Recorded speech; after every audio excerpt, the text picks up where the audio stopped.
Podcast Network Asia.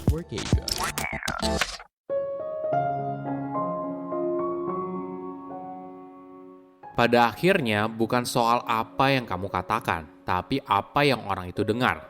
Kamu bisa saja punya pesan terbaik di dunia, tetapi orang yang menerimanya akan selalu memahami pesan itu melalui prisma emosinya sendiri, prasangka, dan keyakinan yang sudah ada sebelumnya. Halo semuanya, nama saya Michael. Selamat datang di podcast saya, Sikutu Buku. Kali ini saya akan bahas buku Words That Work karya Dr. Frank Luntz. Sebelum kita mulai, buat kalian yang mau support podcast ini agar terus berkarya, caranya gampang banget. Kalian cukup klik follow. Dukungan kalian membantu banget supaya kita bisa rutin posting dan bersama-sama belajar di podcast ini. Buku ini membahas kalau yang penting itu bukan kata yang kamu katakan, tapi apa yang orang lain dengar. Bahasa dan kata-kata yang kamu gunakan sangatlah kuat. Mengatakan hal yang tepat pada waktu yang tepat dan memilih bahasa yang tepat untuk menyampaikan apa yang ada di dalam pikiran membuat perbedaan besar antara memenangkan sebuah debat atau kalah, lolos dari tilang parkir atau menghadapi denda, dan dalam situasi yang lebih serius mendapatkan status tidak bersalah dalam sebuah kasus hukum. Kita pasti sering mengalami ketika seseorang mengatakan sesuatu tapi kata tersebut salah dimengerti atau orang lain salah mendengarnya. Kecacatan dalam bahasa pasti pernah dibuat oleh hampir setiap orang sehari-hari. Hal ini terjadi karena kata yang sama bisa punya makna yang berbeda pada orang yang berbeda. Oleh karena itu, untuk bisa memenangkan hati orang lain, kita harus bisa menggunakan kata yang tepat sehingga ide kita bisa diterima oleh orang lain. Saya merangkumnya menjadi 3 hal penting dari buku ini. Pertama, salah kaprah dalam komunikasi. Apakah kamu pernah dalam situasi di mana apa yang kamu ucapkan justru salah ditafsirkan oleh orang lain?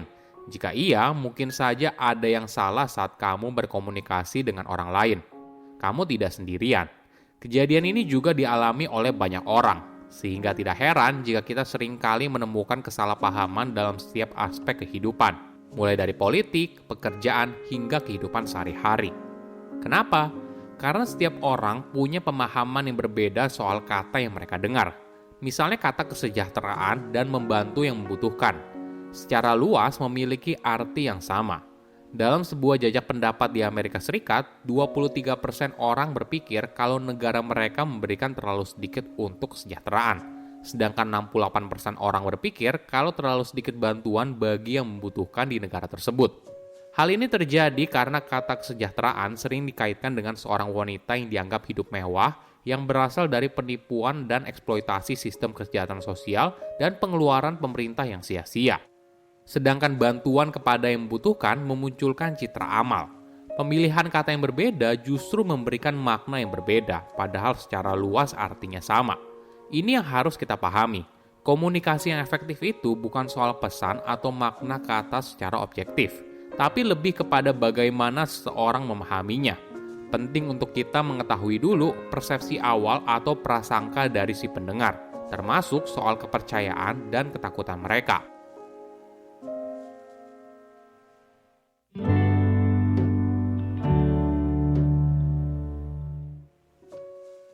Kedua, gunakan kata yang mudah dimengerti.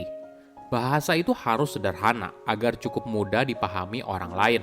Semakin sederhana dan pendek sebuah kata, maka hal ini akan mengurangi kesalahpahaman seseorang dalam memahami makna dari sebuah kalimat.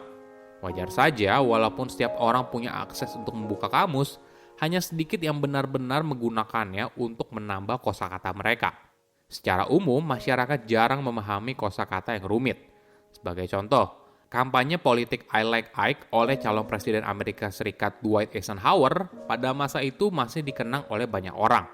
Sedangkan pada tahun 2004, John Kerry kalah dalam pemilihan karena rata-rata orang Amerika tidak dapat memahami kosakatanya yang canggih dan rumit. Alhasil, masyarakat tidak memahami pesan yang ingin John sampaikan. Bahasa juga punya efek yang menarik. Bahasa dapat memantik imajinasi dan memikat panca indera. Misalnya ketika ada orang yang bilang kalau ada seekor beruang yang sedang duduk di atas sepeda beroda 4. Tentunya kalimat ini akan memantik imajinasi dan selera humor kita untuk menciptakan sebuah gambaran tentang beruang sirkus. Bahasa juga memiliki peran yang penting dalam periklanan. Misalnya dalam sebuah iklan coklat selalu menggunakan istilah seperti meleleh, lembut, halus, kaya, dan sebagainya. Kata-kata ini menarik imajinasi kita, di mana kita dapat memvisualisasikan betapa lembut dan enaknya coklat tersebut sambil memikat panca indera, membuat mulut kita berair dan mendorong kita ingin makan coklat.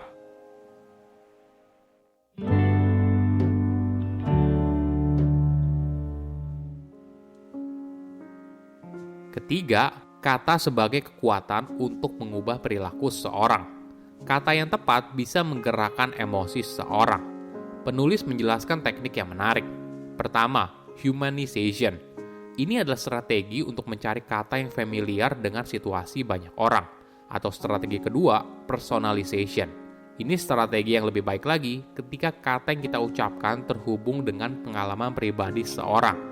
Pidato Martin Luther King Jr. yang berjudul I Have a Dream adalah contoh strategi humanization yang baik. Pesan pidatonya adalah kalau seseorang tidak boleh dinilai dari penampilannya, tetapi dari karakternya.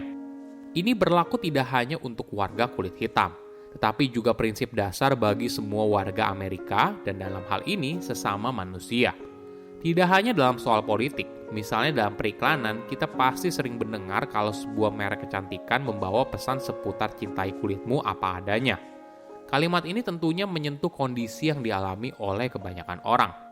Kita juga bisa menggunakan kekuatan dari sebuah kata dalam kehidupan sehari-hari. Misalnya saja saat kamu sedang dalam kondisi hampir ketinggalan pesawat. Kamu bisa memulainya dengan memahami situasi dari lawan bicara. Dalam hal ini adalah petugas bandara. Di mata mereka, membuka lagi pintu yang sudah tertutup tentu saja merupakan pekerjaan yang merepotkan. Jadi, nasib kamu tentunya berada di tangan mereka. Pastikan permintaan kamu dimulai dengan kata tolong. Kamu bisa menyampaikan sebuah cerita kalau kamu ketinggalan pesawat, maka situasi ini akan memiliki dampak yang besar bagi hidupmu.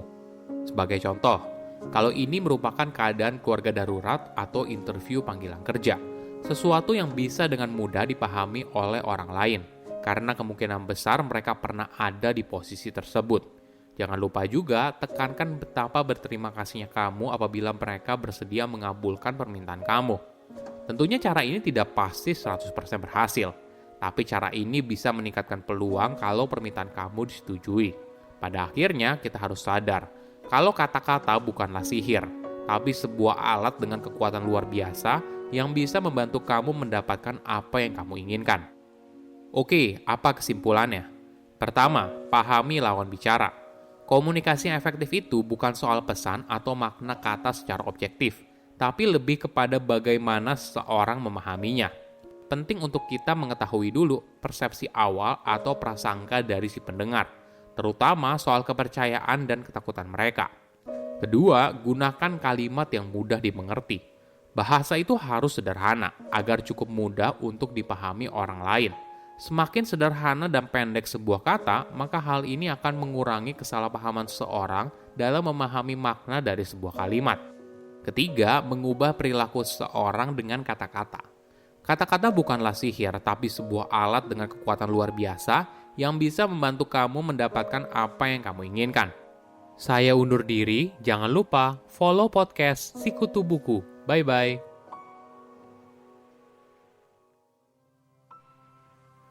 Pandangan dan opini yang disampaikan oleh kreator podcast, host, dan tamu tidak mencerminkan kebijakan resmi dan bagian dari podcast Network Asia.